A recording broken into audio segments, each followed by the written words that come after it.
entertainment, current events, and Hollywood.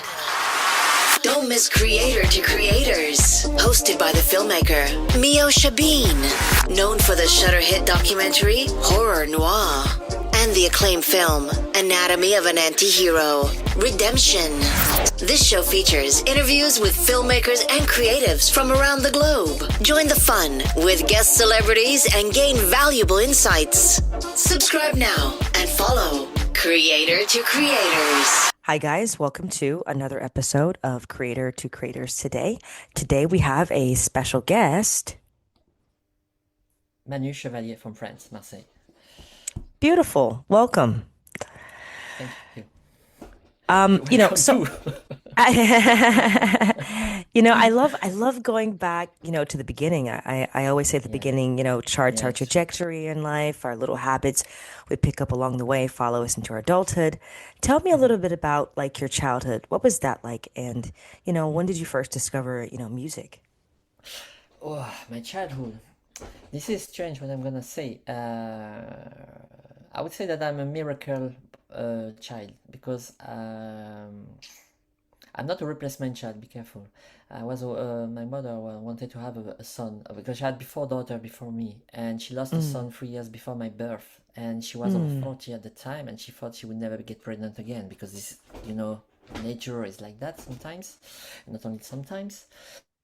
And she got pregnant by miracle, and then I was born. But the story doesn't end. It's not at the end. After my birth, I was almost dead, and at 6 months, I have a disease. Lung disease, edema, when you got water in the lungs.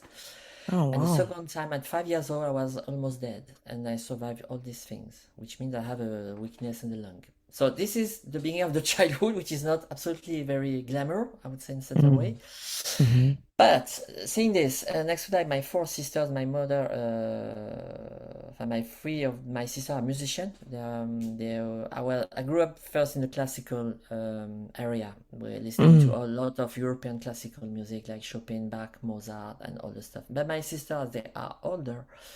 They used to listen a lot of different kind of music and a lot of jazz and progressive rocks. I will give you some names so that you imagine what it can be. So it comes from Frank Zappa to Robert Fripp Crimson, Pink Floyd, Genesis, Phil Collins a little bit. Then the funky side was Stevie Wonder, Steely Dan, a lot of fusion like George Duke, for example, Billy Cobham, Herbie Hancock, Miles Davis for the classic, and a lot of other stuff. And of course, I forgot to mention 2 very important persons for me, at least. It's Al Jarreau and George Benson, of course. I listen to a lot of these things, yeah.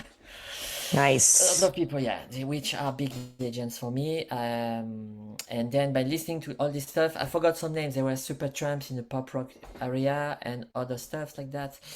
And this helps to sharpen a kind of culture, Yeah. when you are 6, 7 years old and you're listening the people used to listen to childhood songs, and me, I was on the what did you listen yesterday? I heard a song from Frank Zappa. What? Yeah.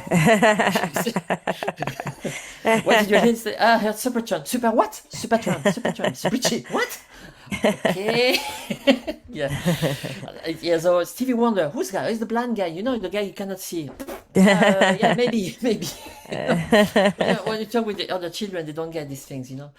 Yeah. And when I grew up, I went further than my sisters. So I started to listen to Michael Jackson, Kool and the Gang, Earth, Wind and Fire, which was a big discovery for me, a very big discovery. Kid Cure and the Coconuts, if you don't know that band. Nice. Yeah. I know that August Darner is retired now. He said he made a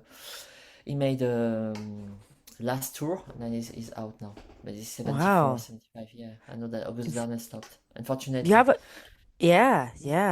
I mean, you have a great, eclectic taste, of Yeah. music, especially for that age. Most kids don't really know anything about this stuff, like Yeah. good music, Yeah. that, yeah. I'm not, to be honest, I was always I don't know, I want to be like a victim or arrogant guy was saying that, but I realize now that I'm old enough that I've been always a bit different than the other people. When I was little, you know, I was memorized. I still do that, as memorizing very fast melody in mind. You know, that's how it started, in fact. And you know, when a child, you can imagine some words, some beautiful dream, beautiful things. You know, the dreamy things. You know, like a dreamer, the song of Supetra. And I was always imagining the melody. I was singing the melody and imagining stories behind. And I was not exactly sure about the melody, so I was not singing the same melody, but I was singing some alternative, you know. So this was like a new melody. But at the time, I was not a musician, you know. I was always, and I never understood why I was able to find some melody, sometimes easily, sometimes not. But I was always asking myself, why can I do that? Am I more clever than other ones? No, I'm not sure. I'm not Prince. No, Prince is a genius. He's a real genius. Mozart is a real genius. George Michael, which is another influence, is a real genius. Stevie Wonder is a what can I say about Stevie Wonder? And there are many other people like that. But Maurice White is an incredible genius with all the conception with Earth, Wind and Fire. The Bells brother with Cool Hands Again, and Michael Jackson is a visionary. Quincy Jones, and I can name many other people like that. The Genesis with Peter Gabriel and Phil Collins, Sting with Police. It's all they are creative. Bob Marley, for example, is another guy, another one like that with reggae. He puts the reggae in front, and then you realize many things with reggae music. I'm a huge fan of Bob Marley. Bob Marley is one of my god, to be honest. Yeah, I mean, he was such a I wrote 2 songs inspired. They are not released because it's reggae song. I wrote 2 songs inspired by Bob Marley, especially one with Tom Sound's arrangement. I took a reggae singer because I wanted to have a reggae singer on it. And these songs, it doesn't sound like Bob Marley, but you can feel the influence for sure. Anyway, Yeah. And then by growing up like that, I developed my musical knowledges, I would say. I started drums when I was 10 years old, but I was not really a quiet boy and not really disciplined, so I gave up quite quickly. My mother, she noticed that I have a good sense of rhythm, which I guess I still have. If you check out a bit my how you name that, the TikTok things, that the video. I'm not really fond of familiar with the posting some things on my socials, but there are some TikToks or Instagram. I put some reels, you know, this thing, and I try to put some seconds to test my song on sequence, dancing sequence. And when I'm watching it, I say, yeah, I'm able to do that still. Okay, not bad. It's funny to see. I don't like to watch myself, in fact, but sometimes I have to, you know, you analyze the thing, and I'm watching the thing as an analyzer. I say, okay, this could be better. This is not so bad. I try to be quite consistent and quite objective with what I'm doing. I love that. And then later, I discover more jazz and bossa nova music with Stan Getz, which is one of my musical heroes. Another one with Antonio Carlos Jobim, The Girl from Ipanema. This is one of the most famous songs in the world. Corcovado, Desafinado. I discovered Gilberto Gil, Javan, which are popular older Brazilian artists. Ivan Lins for the composition, which is an incredible composer, songwriter, singer too. And Quincy Jones used to take a lot of his songs in George Benson, Give Me the Night. You have two covers of Ivan Lins, 2 or 3. Dinora and Love Song. There are songs from Ivan Lins for sure. He was working with Lee Ritenour, the jazz guitar player also. And these people, when I discover Brazilian music, you see another side of the music, even if it's still the same, but singing in Portuguese, it's a bit different than in English or in French or other languages. And it opens some minds in a certain way. And by hearing Stan Getz, especially him, I said I want to play saxophone. So I studied saxophone as an adult. And I did that really seriously. And I knew that when I started to play, to learn and play saxophone, I knew that I would write music. But I never thought that I would be here today. It means that to write some songs with lyrics, with production, because if you don't know that, I do everything except the lead vocals, the final lead vocals. Everything you hear in the music, it's all me behind. I just hire singer, that's all. I do everything by myself. I use a keyboard because I play a big keyboard. I'm the worst keyboard player in the world, probably. If not the worst, one of the worst. No, you're amazing. You're amazing. Oh, thank you.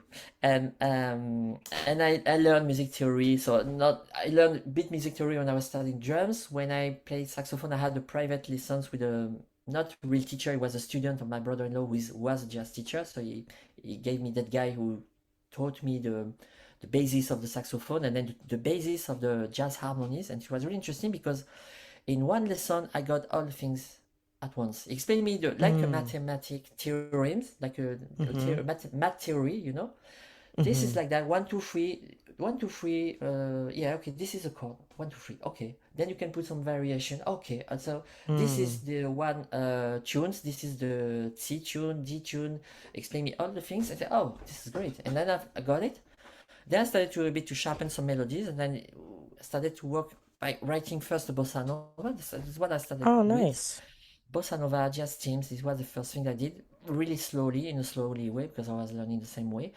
I was playing some this jazz fusion music next to that, so to improve my sax skills. Then after that, I started to play with bands, amateur, jazz amateur, in a kind of lessons when you have some representation, live representation. That's how I started with live. I did that several years. Then after, but I was still starting to write some jazz teams and things like that, but no songs. And then after in 2005, I go a little bit later.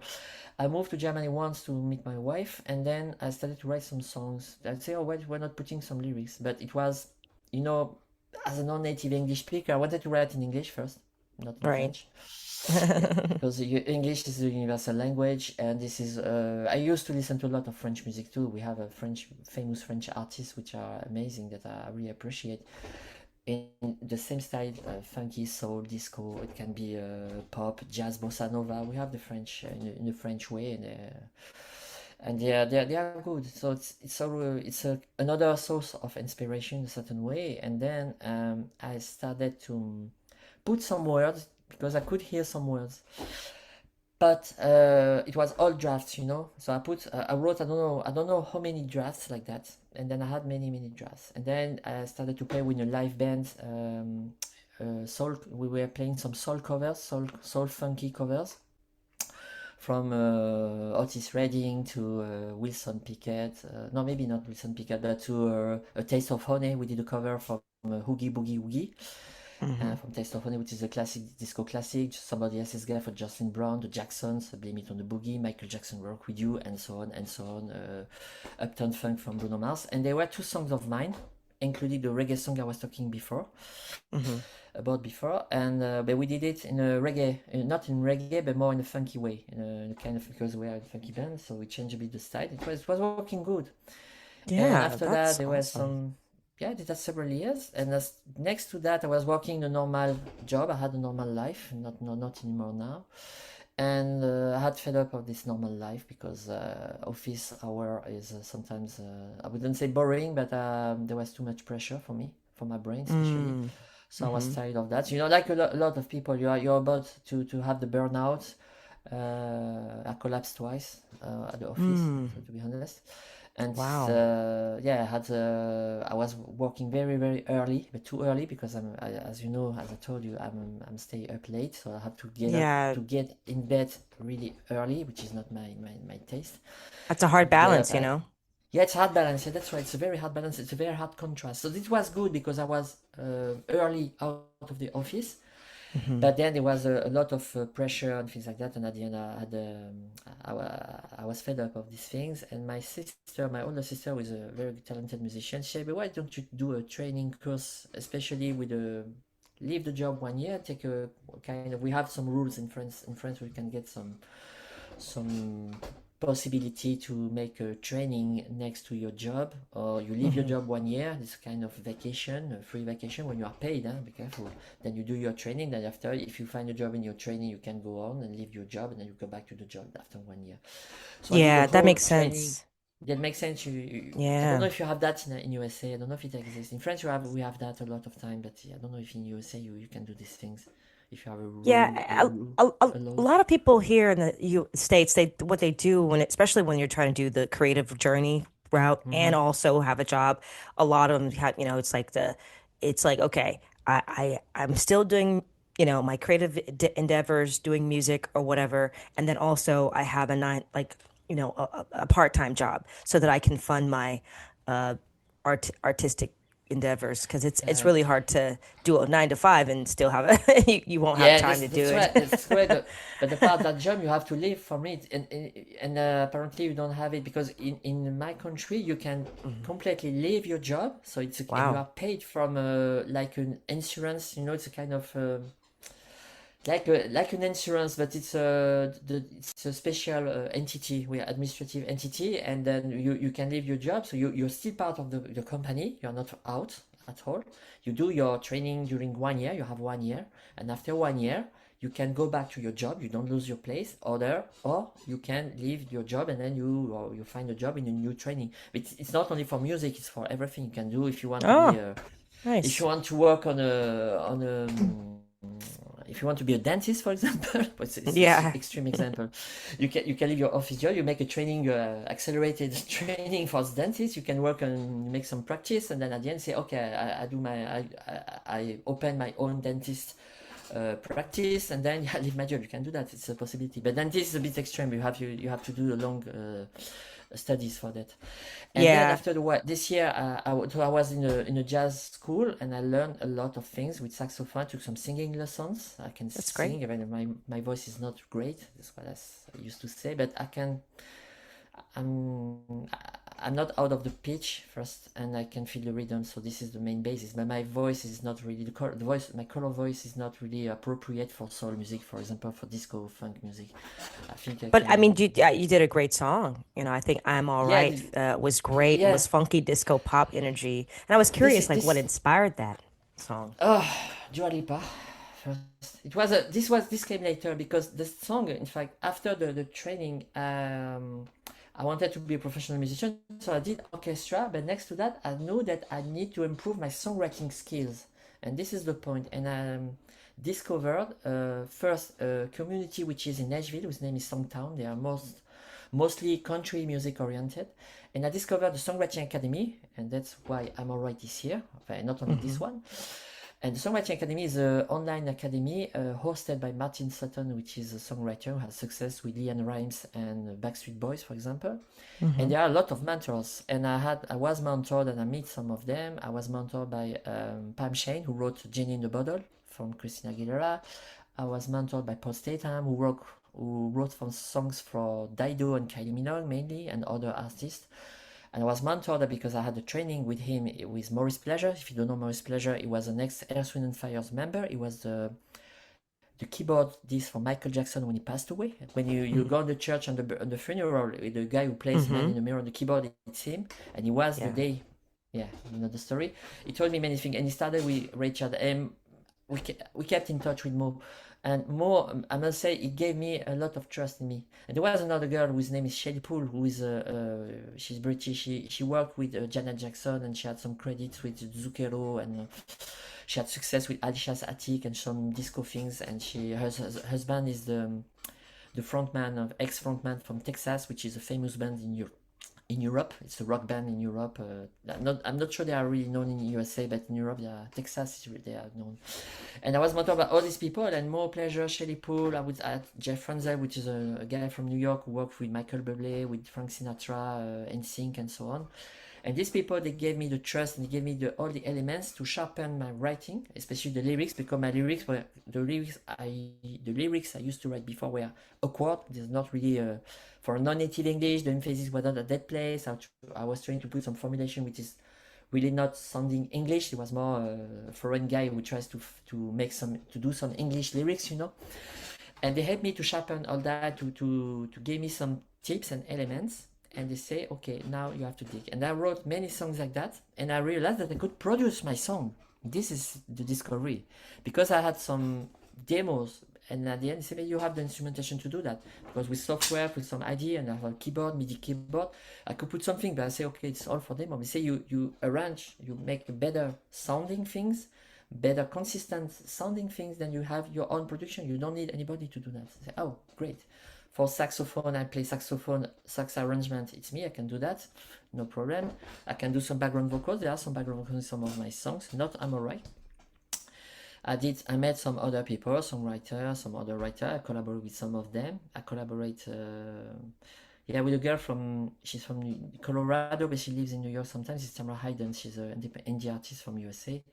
And and I met some people. I went to these medium things, like the music industry things. So I have to be in contact with the industry, and I met a lot of people. I met Ed Sheeran's cousin, like that, and I worked with him, and with there was Edward in it, but as non-credited, and Snoop Dogg. So I did a production for them. Yeah, this was the thing that I did next to that. And I'm Alright, in fact, is a new single, but how can I say that? It's an old new single or the new old single. It depends on the way.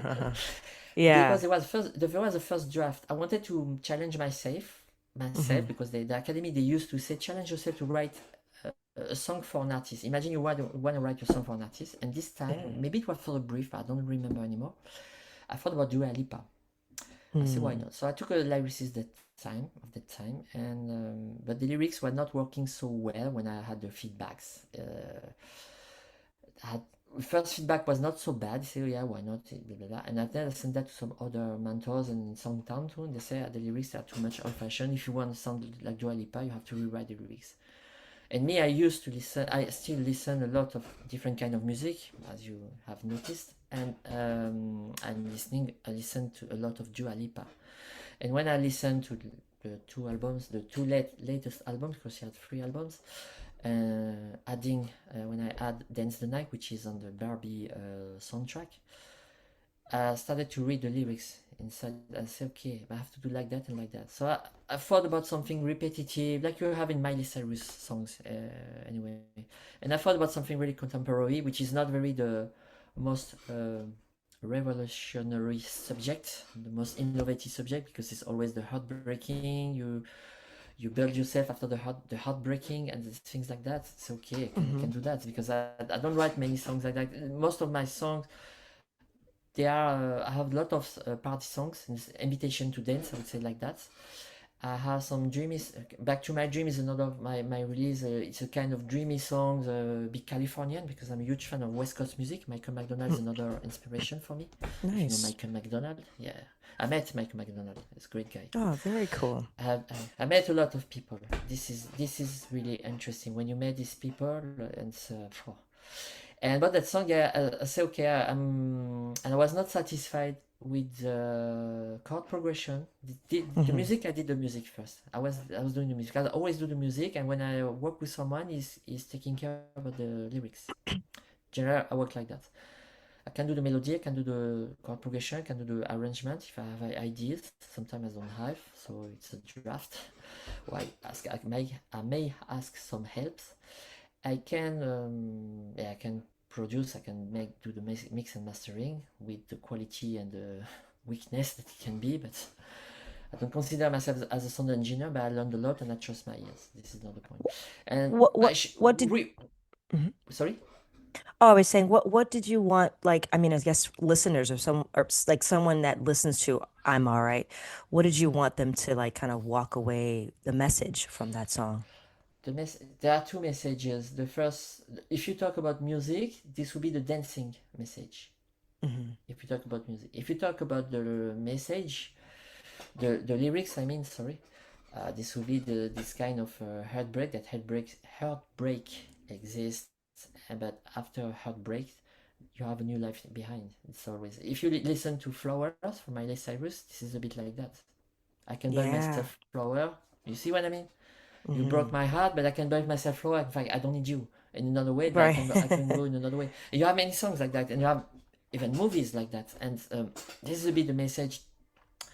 If we talk about the lyrical context, if you talk about the dance, if you send the song in a country where nobody speaks English and nobody understands English, you trust this was a frequently asked question on the when you are in the songwriting session, academy, songwriting masterclass. It's the question. So when you don't understand lyrics, what do?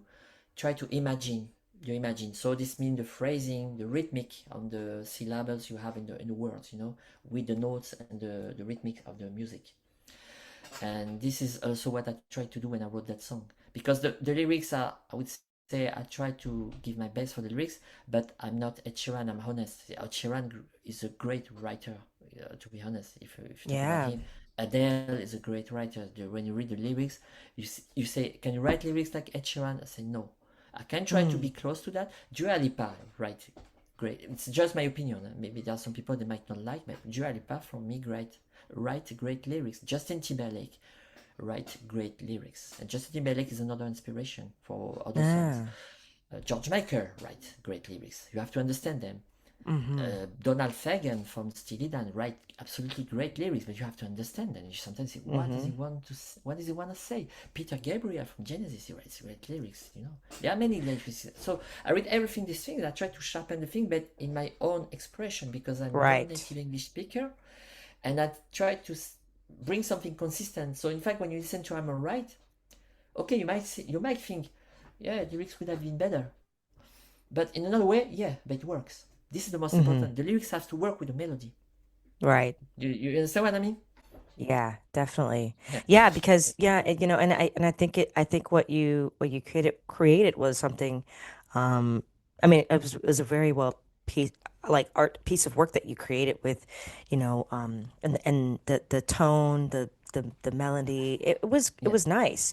I was curious, like, has there been, and like you said, all the people that you've met and all the things that you've, you know, the encounters that you've had throughout your journey, what was the most valuable piece of feedback you've received from, your songwriters, mentors in London? Oh, I can give you. I've got one from Maurice Pleasure. When we were in Spain to do the retreat, the songwriting retreat, he was one of the mentors. That's where I met him, and since then we kept in touch and more. And when I was Maurice Pleasure, I followed him for many years because I knew he was playing with George Duke. I'm a huge fan of George Duke. He was playing with Everett Harp, which is a sax player, and I'm a huge fan of Everett Harp, which is a touring sax player, but he's also a huge smooth jazz sax player. He played with many artists that I like and I love, and Maurice Pleasure, I knew that he was working with Michael Jackson when he passed away. I said, wow. I knew he was as a huge fan of Earth, Wind and Fire. I knew he was belonging to Earth, Wind and Fire with Maurice White, Virgin White, and I said, what the fuck is that? Sorry. No, you're good. What the fuck? It's Maurice Pleasure on the retreat. So I came there and I went right away to him, and the first thing he did in the room, because we're supposed to write a song together, that's what we did as an exercise, but the song will be I have to produce it. In fact, we wrote a song with another guy from the retreat, and I say, okay, I will produce the song. So I have my idea, but I just need to take the time. The first thing he was playing on the keyboard, because we was playing with him, is a song from Lionel Richie, whose name is Love Will You Find the Way, that you can find in Cancel Down in '83, the album where there are all the successes. There is that song that he wrote with Greg Gaines, Lionel Richie, and Mo started to play the chord. I said, no kidding, you know that song? He said, yeah, of course. He started to play the thing, and we started to jam and to sing together with that song. I said, wow.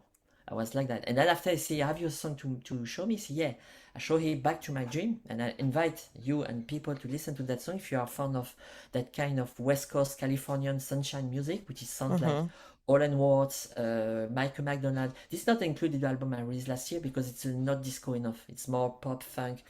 I invite people to listen to that song because I had only positive review about that song. And when Maurice listened to that thing, because the harmonic progression is really interesting, he listened, he looked at me, he said, you wrote that song? I said, yeah. I said, release that song. You have to release that song. It's really impressive. I said, you're kidding me. I said, no, it's a fantastic song. You have a fantastic song. I thought that Michael McDonald was in the room. I said, no kidding. The guy I hired is not Michael McDonald. I have another song which is unreal where I hired a guy who sounds like Michael McDonald. This one is a black guy who sings a really strong soul voice. And very, very happy to find that guy. And this is my favorite song, to be honest, because I like that kind of that kind of vibe, this kind of vibe. When you listen to that song, I see myself on the car driving with the Palm Beach, the palms, and Los Angeles, and the cliche. It's a bit cliche. We have the same in Cannes, in the French Riviera, and I think I see myself driving the car back to my dream. Nothing else but you, between you and me, and things like that. Say wow. And sometimes when I want to relax, I put that song, so simply as a listener, I don't listen so much to the other song, but that one if I want to relax and to sit back and say, I forgot that I'm the writer, I don't give a shit who wrote the song, and I say, okay, I listen to the song and I relax on it. And the best compliment is Mo Pleasure, who told me that it's a fantastic song. You have a great song. You cannot imagine how great the song is. And when you have a compliment like that, I don't think he was paid to tell me that, from a guy who knows Pleasure, who worked with Michael Jackson, who worked with Ray Charles. He said, this is not nothing. And then at the end, Mo, he told me that you're a great guy, so you have a good musical culture, because I have a good musical culture, to be honest. I love that, digging into the credits, who was that. I read a lot of story. I met some people, they told me some stories. I can tell you, it would take 2 hours, but I will tell you many stories about Thriller, because I have some behind the scenes stories from Thriller, for example, that might be in internet or not, I don't know, but I have some, because I made great feeling games. Great feeling games when I arranged in Thriller. And Mo Pleasure was playing with Michael Jackson, so he had some stories from Michael Jackson. He told me many things about Michael Jackson, he told me many things about Janet Jackson, but not so many as his brother. And the last exchange we had, it was about the movie, because I saw the movie. I thought he saw the movie. He haven't seen the movie, but he would like to see it. And I said, I have to see it. Okay, it was another subject. And this is awesome. One of the best. This is one of the best compliments I could get. And another one is about my first release. It was Get on the Dance Floor. This is another song I invite people to listen if they're fond of the mix between Jamiroquai, Justin Timberlake, and apparently Quincy Jones, according to one of my mentors. And this mentor told me, it's like if Kool and the Gang was meeting Quincy Jones. I say, are you kidding me? my influence in that song was Rock Your Body from Justin Timberlake. So it was another challenge. And that song was released, and I had Kim Wilde's brother. I don't know if Kim Wilde is known in USA. He was a pop icon from the 80s, and his brother wrote the hits, The Kids in America, Love Blonde. It was a big hit in Europe.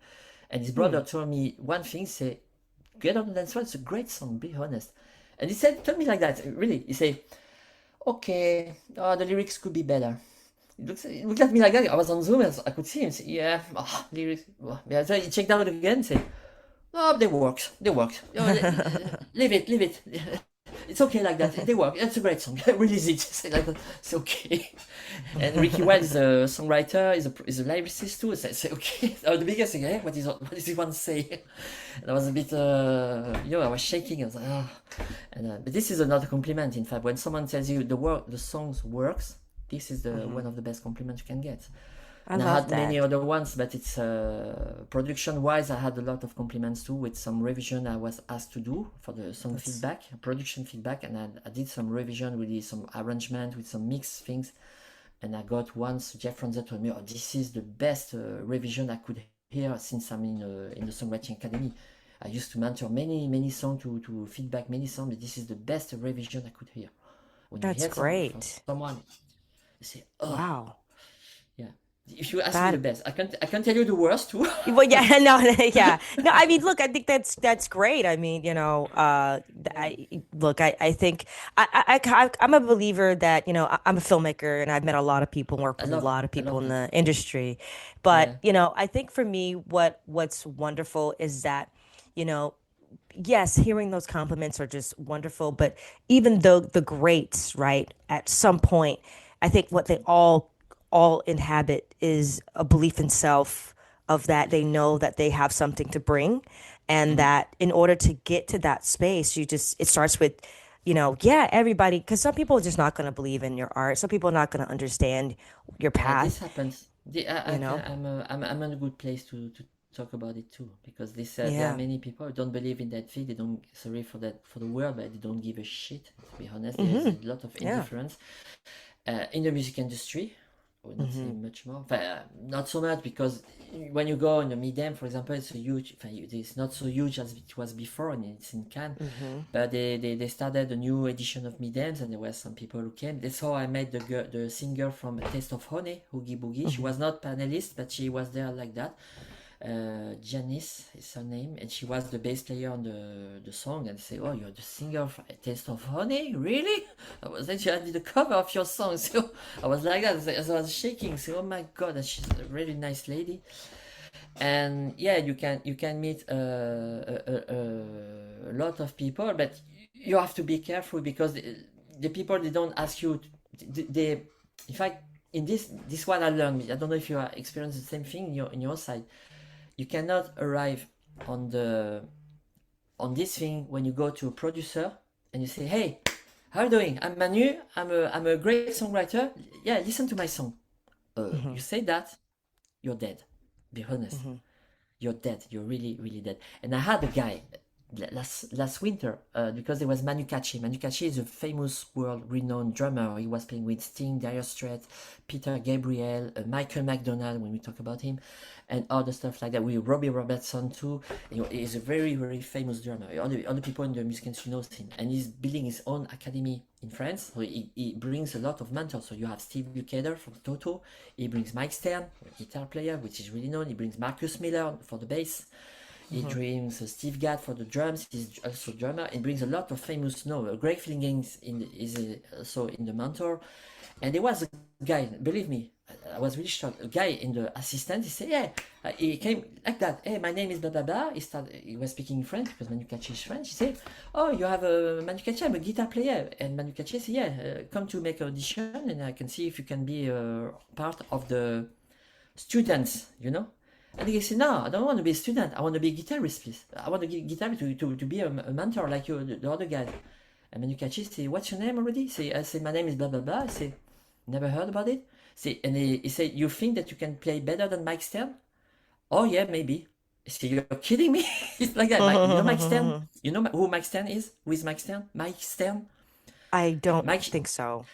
Maybe I said it wrong. It's Mike Stern. It's Stern. It's a jazz guitar. It's a guitar legend like Pat Metheny, for example. It's the same level. You know Pat Metheny? It's the same level as Pat Metheny. And the guy, Mike Stern, is really known. He plays with everybody, and he has got a huge discography. And he comes to make master classes with Manu Chevalier's Academy. And the guy, he say, "I can play better than Mike Stern." Okay. And Manu Chevalier, he say, "Okay, go away." When you arrive like that by being arrogant to say I'm great, blah blah blah, this doesn't work like that. And what I've learned in this business is what I do when I can. You introduce yourself. Say I'm a songwriter if they ask you, and I like what you said. What you're doing. You just be nice. Don't be a dick. That's the other word I learned. Just be nice, be cool. You exchange, and maybe something comes, maybe not. 1% that something comes. 99% that nothing will come, and this is true. And of course, it's a kind of meeting. And after it might be that you get some contacts. They give you some phones number, the cards, and blah blah blah. Then you can phone them or not. We never know. But at the end, you say, "Okay, I can phone them." So I try to reach some of them, but they never answer. So okay, forget it. And it's okay. But I'm not really shocked or disappointed because I know that it's part of the job. For example, when I wrote. Get on the dance floor, I tried to contact, because my mentor told me today that I tried to contact the management, I don't remember the name, the management company of Justin Timberlake, but they never answered back. But then my mentor, they say, but it's really hard. But my mentor, they even don't have the contact with Justin Timberlake, and there are some of them that are known in the music industry. So it's always connection from one that knows someone that knows someone that knows someone. And I'm alright. I could have tried to pitch I'm alright to Dua Lipa.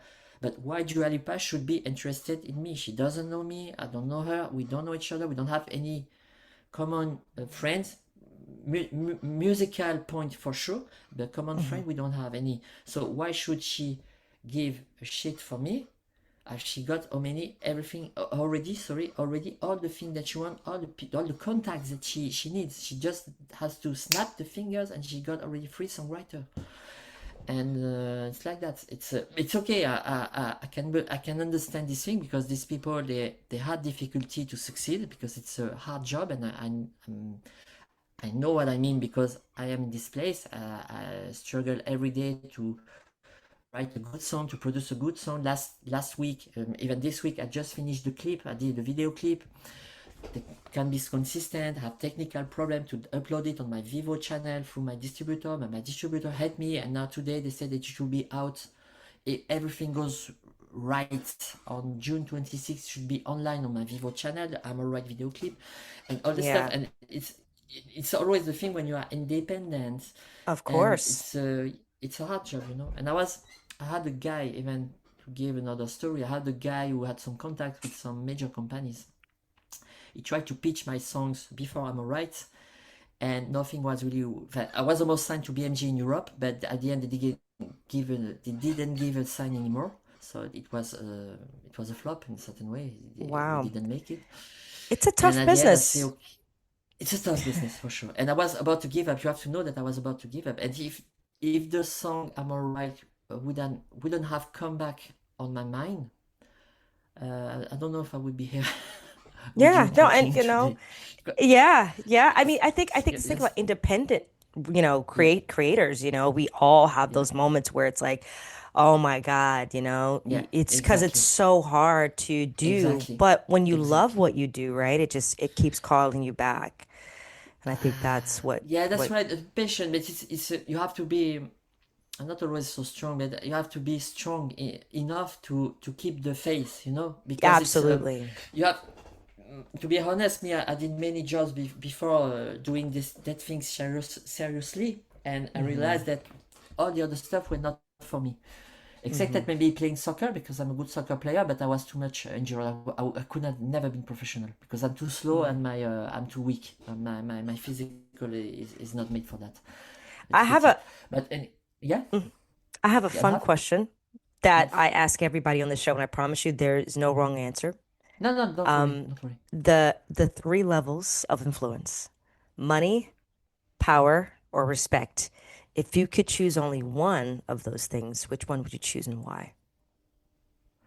Uh, you say money, power, and Power? respect. Yeah. Mm, in fact, I would have said another word. I'm sorry. Is it bad? Because power, I don't feel it. Okay, I explain you why. I'm gonna explain you why I say that. Money is material. So material, of course, we need money. So to say that money will be in the first place, I'm not so fan of money. We need money. Without money, you cannot survive in this business, in this society. There's no Exactly. lie Yeah. about it. Yeah. Yeah. But if you say, do you love money? My answer is no, no way. But I need money because if I want to Yeah. produce myself, if I want to carry on to eat some food, I must earn some money. This is the common sense for anybody in the planet on the planet. Yeah, Hmm. only Jesus Christ was walking on water and say, I don't need money. I just want to give the. But today unfortunately we are not in the Jesus Christ world anymore, and I'm Catholic. I know what I mean, and it's yeah, it's so money, power. It's something like superior to the other ones. I don't. It's not that I don't like the thing. But when you think about the power, this means I'm powerful. Powerful. It means that I'm super.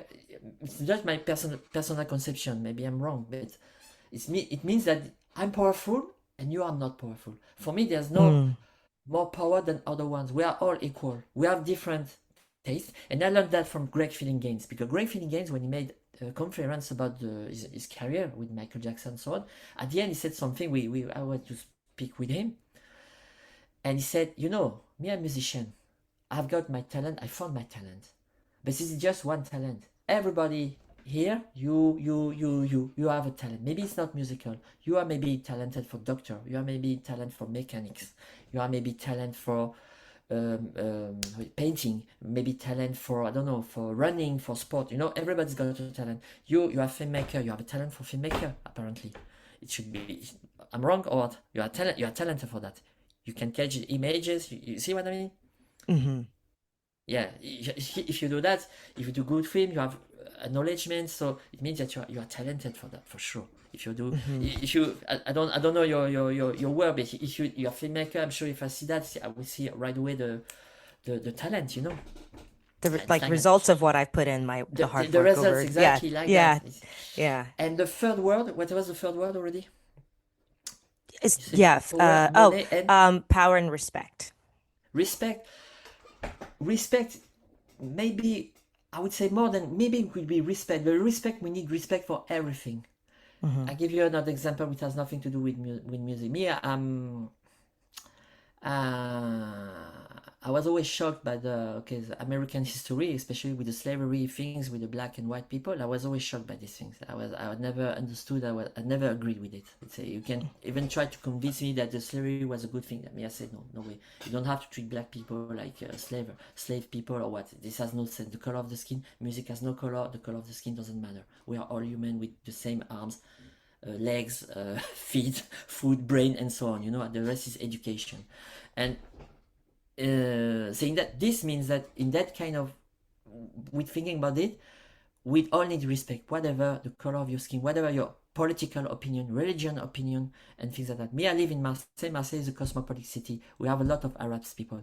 There is a lot of racism. This is the hidden racism. You don't see. Racism is not only against the Arab against racism between Arabs and white and Arabs. You know? It's on the way. You can feel it, these little things, because a lot of Muslims. Me, I respect everybody. You are Muslim, stay Muslim. I don't have any problem. Me, I'm Catholic, not the best Catholic, but okay, I try to go the right way, the good way, with my beliefs, my own conviction, which might be musical, spiritual conviction, even if it's not completely close to the Catholic principles, but it's like that. And me, I respect the people, and you have to respect me. So the respect is, I would say respect, but I would say, if you talk about music, me, I would say more, if I hope I said the correct word, acknowledgements. Is it correct? Said acknowledgements. Acknowledgements. Yes. Is it the correct word? Yes. Yeah. This, if you talk about musicality, I would say more acknowledgement. Yeah, in a certain way, respect. I love that. That's great. Lastly, where can people find you on social media to follow everything you have coming up? My social media. So it's I'm on Facebook, I'm on Instagram, I'm on Spotify, of course, and all the platforms like Deezer, Cobers, and find my music. Name artist is Manu Chevalier, or how can you spell that? It's MANU, then space CHEVALIER.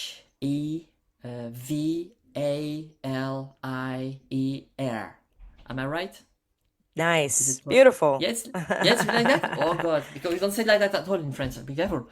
And my yes, it's incredible.